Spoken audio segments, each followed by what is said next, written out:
नमस्कार दोस्तों, मैं हेमराज सैनी, सहायकाचार्य संस्कृत, राजकीय महाविद्यालय बिजोलिया। आज के इस YouTube वीडियो में अध्ययन करने जा रहे हैं स्वप्न वासवदत्तम नाटक के चतुर्थ अंक का, और जिसका प्रारंभ पूर्व के वीडियो में किया जा चुका था और जिसके तहत 2 श्लोकों का अध्ययन किया गया था, जिसके अंतर्गत यह उपदेशित किया गया था कि चतुर्थ अंक के प्रारंभ में जो नाटक का जो विदूषक है वसंतक, उसका आगमन हो चुका है और वह नंदनवन में राजा उदयन के साथ में विचरण कर रहा है। साथ ही उसी समय नंदनवन में राजकुमारी पद्मावती के साथ में वासवदत्ता और चेटी भी वहाँ पर कुछ समय के लिए विश्राम कर रहे थे। तो अकस्मात ही जो राजा उदयन है वो विदूषक के साथ में उसी माधुलता मंडप की तरफ गमन कर रहे हैं, जहाँ पर पद्मावती वासवदत्ता के साथ में विश्राम कर रही है, बैठी हुई है। तो अचानक ही जो चेटी होती हैं वो विदूषक और राजा उदयन के आगमन को बाधित करने के लिए या माधुलता मंडप में आने से रोकने के लिए वो वहाँ पर लता के डाली पर विद्यमान मधुमक्खी के भौरे को वो उसे हिला देती है, और जिससे जो मधुमक्खियाँ हैं वो अचानक ही वो उन पर दोनों पर हमला कर देती है, प्रहार करती हैं, जिसके कारण विदूषक राजा उदयन को आगे बढ़ने से रोक लेता है। तो कहा गया है कि मधुमद कला मधुकरा मदनार्ताभि प्रियाभिरूप गुड्डा पाद न्यास विषण्णा वयमिव कांता विक्ता शिव। अर्थात वो एक यहाँ पर तुलना की गई है कि किस प्रकार हम भी उसी प्रकार अपनी कांता से, अपने प्रिय से युक्त हो गए, अलग हो गए हैं। जैसे कि पाद न्यास विषण्णा, जैसे कि जो मदमस्त जो भौरे होते हैं, मधुमक्खियाँ होती हैं, वो मधुकर से अलग हो जाती हैं या उनसे विच्छेद हो जाते हैं, उनका वियोग हो जाता है। तो कहते हैं कि मधुमद कला अर्थात पुष्प रस के पान करने से जो उन्मत्त ऐसे मधुकर, ऐसे भौरे, मदनार्ताभि और मदन अर्थात कामदेव के द्वारा पीड़ित, प्रियाभिरूप गुड्डा अपनी प्रेयसी से आलिंगन करने के द्वारा आलिंगन किए हुए ऐसे मधुकरा, ऐसे भौरे, पाद न्यास विषण्णा अर्थात पैरों के रखे जाने से या पैरों के नीचे आ जाने से, वयमिव हमारे समान ही कांता विक्ता से अर्थात अपनी प्रेयसी से अलग हो गए हैं, अर्थात अपनी प्रियतमाओं से वो वियुक्त हो गए हैं। तो राजा के कहने का भावार्थ यही है कि ये जो स्थिति है वो बड़ी कष्टदायक होती है, पीड़ादायक है, क्योंकि जैसे ही स्थिति इन भौरों की हो रही है वैसी ही स्थिति हम सब की, अर्थात मेरी भी वही स्थिति है। अर्थात मैं भी उसी प्रकार कामदेव के द्वारा पीड़ित होकर अपनी कांता, अपनी जो वासवदत्ता है, अपने जो प्रिया है, उससे अलग होकर उसी प्रकार पीड़ा का अनुभव कर रहा हूँ, जैसे कि ये मदमस्त जो भौरे हैं ये अलग होकर पीड़ा का अनुभव कर रहे हैं। तो तस्माद इह एव आशिष्या वहे, इसीलिए राजा उदयन कहता है कि हम दोनों यहाँ पर ही बैठ जाते हैं, अर्थात आगे नहीं जाते हैं। विदूषक उभौ उपविशतः, उभौ अर्थात दोनों ही, उपविशतः अर्थात बैठ जाते हैं। राजा अवलोक्य, राजा कुछ घूम करके देखता है कि पादाक्रांतानि पुष्पाणि सोस्म चेदम शिलातलम नूनम काचिद इय आसन्ना माम दृष्ट्वा सहसा गता। अर्थात नूनम अर्थात निश्चित ही, नूनम एक अव्यय है, और जो अव्यय होते हैं उनमें किसी प्रकार का विकार नहीं होता, वो विकार रहित होते हैं।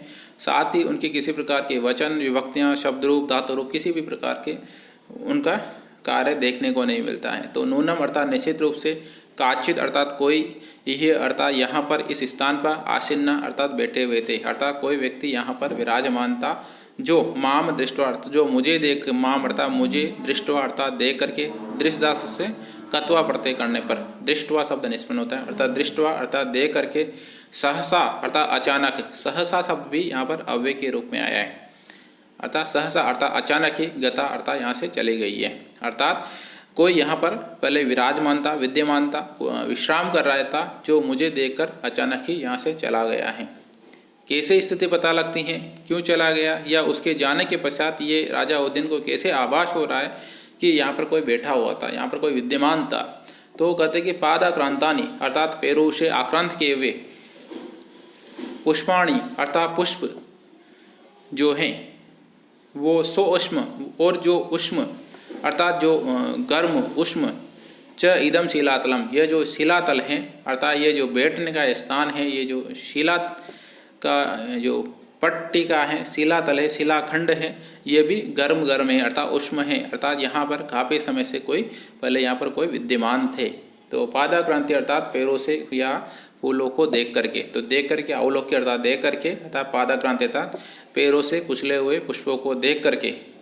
और च उष्म, चौष्म अर्थात इस उष्म, इदम शिला तलम अर्थात इस उष्म शिला तल को देख करके, नूनम निश्चित ही जो राजा उदयन वो ये आश्वस्त होते हैं, ये वो निश्चय करते हैं कि ये आसीन्ना अर्थात यहाँ पर कोई विद्यमान था, यहाँ पर कोई बैठा हुआ था जो मुझे देखकर चला गया है। तो आसीन्ना अर्थात यहाँ जो शब्द आया है वो आस धातु से सानच प्रत्यय करने पर, आसीन्ना अर्थात आस धातु से सानच प्रत्यय करने पर आसीन्ना शब्द निष्पन्न होता है। तो आसीन्ना अर्थात यहाँ पर कोई बैठा हुआ था। और दूसरी बात है कि इस जो उदाहरण में अनुष्टुप छंद द्योतित होता है, अर्थात अनुष्टुप छंद देखने को मिलता है। जैसा कि अनुष्टुप छंद के जो प्रत्येक पाद होते हैं उसमें 8-8 चरणों के आवृत्ति देखने को मिलती है, अर्थात प्रत्येक पाद में 8-8 वर्ण होते हैं। साथ ही यहाँ पर कुछ अनुष्टुप छंद का लक्षण भी यहाँ पर गठित होता है। जैसा कि लक्षण कहा गया है, श्लोके षष्ठम गुरु ज्ञेयम सर्वत्र लघु पंचमम द्विचतुष्पादियो रश्वम सप्तमम दीर्घमन्ययो, अर्थात श्लोके षष्ठम गुरु ज्ञेयम अर्थात श्लोक का अर्थात प्रत्येक पाद का जो छठा अक्षर होता है वो क्या होता है, गुरु होता है, वो अर्थात दीर्घ होता है। तो श्लोके षष्ठम गुरु ज्ञेयम सर्वत्र लघु पंचमम, और जो श्लोक के प्रत्येक चरण का जो 5वां अक्षर होगा वो लघु होगा। तो छठा अक्षर तो गुरु होगा और पंचम अक्षर लघु देखने को मिलता है। और द्विचतुष्पादियो रश्वम, और दूसरे और छोटे पाद का सप्तमम दीर्घमन्ययो, अर्थात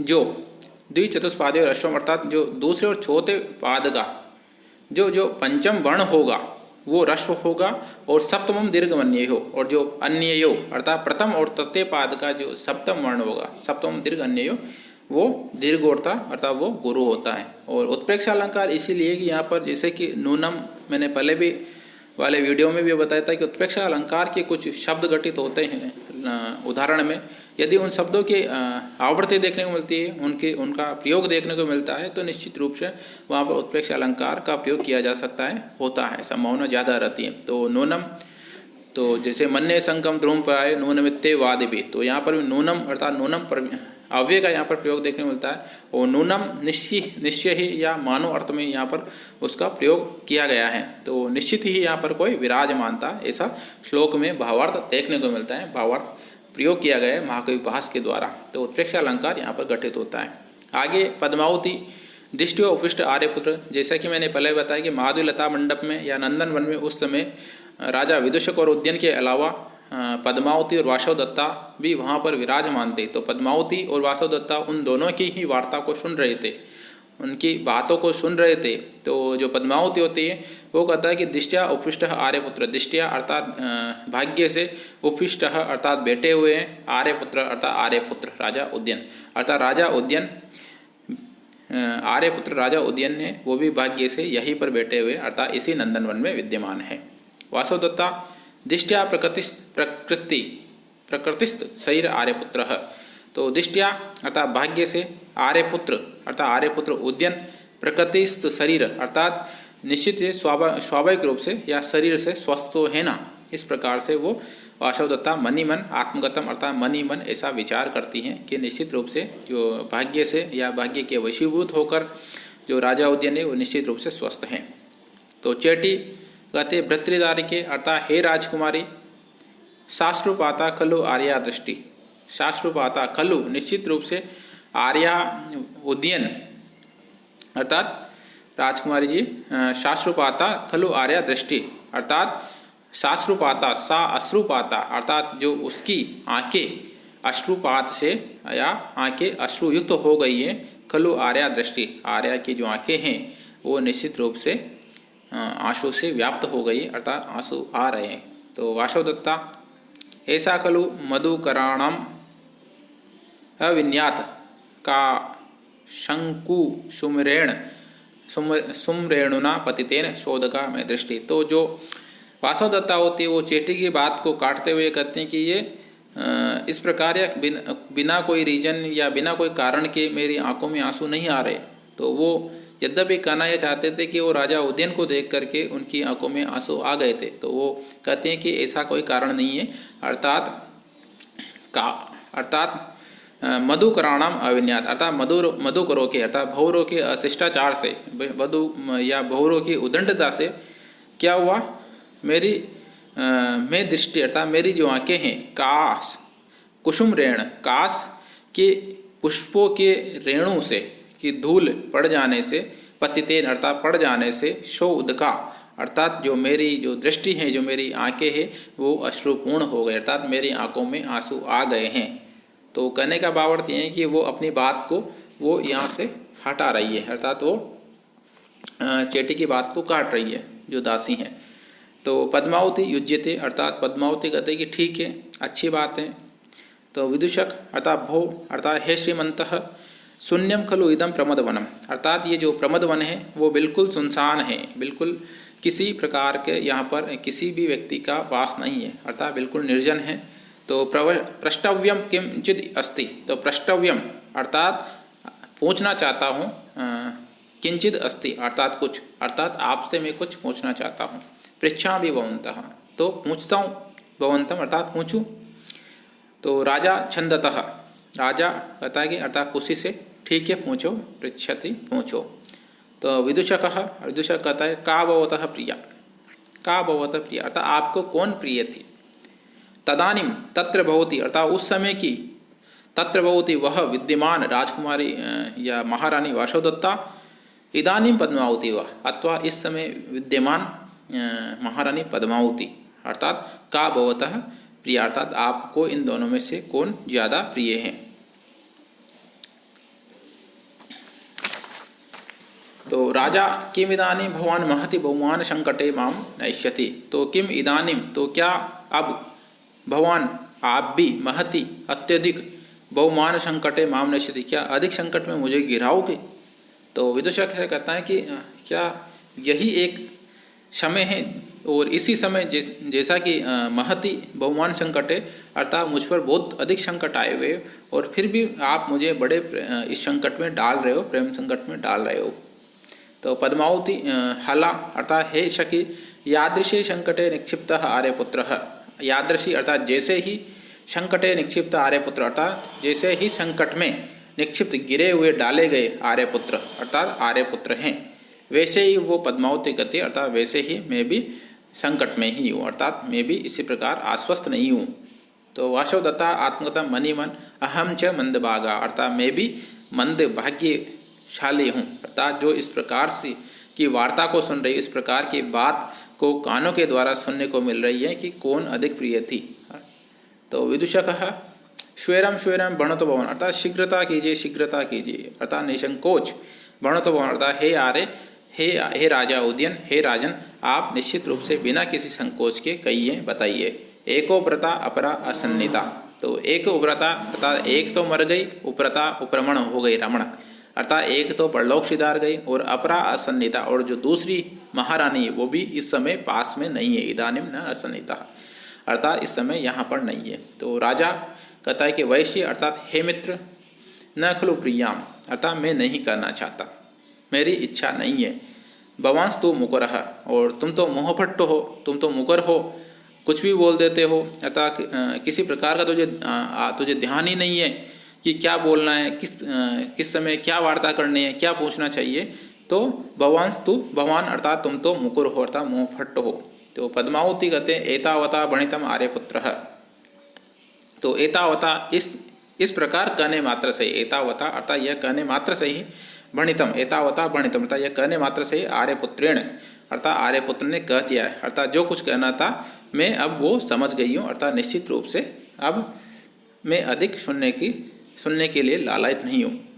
तो विदूषकः भो अर्थात हे श्रीमंतः, हे महाराजा सत्येन शपामि कस्यापि न आख्यासहि अर्थात सत्येन शपामि, वो कहता है कि मैं सत्य की शपथ लेता हूँ, मैं सच बोलता हूँ, मैं को विश्वास दिला सकता हूँ कि न कश्यापि अर्थात किसी को भी, न आख्यास्यामि अर्थात किसी भी के समक्ष में इसका व्याख्यान नहीं करूँगा, अर्थात किसी से भी इस बात को मैं नहीं कहूँगा। ऐसा संदष्टा में जीवा, ऐसी मैंने जीव दे दी, अर्थात ऐसा मैंने आपसे वादा कर दिया और मैं वादे पर निश्चित रूप से अड़ा रहूँगा कि जो अपने दोनों के बीच में जो बातचीत हुई है वासवदत्ता या पद्मावती को लेकर, वो वार्ता में किसी को भी नहीं बताऊंगा, किसी को भी नहीं सुनाऊंगा। राजा सके अर्थात हे मित्र नोच्चये वक्तुम न उत्सये वक्तुम अर्थात करने का साहस ही नहीं है।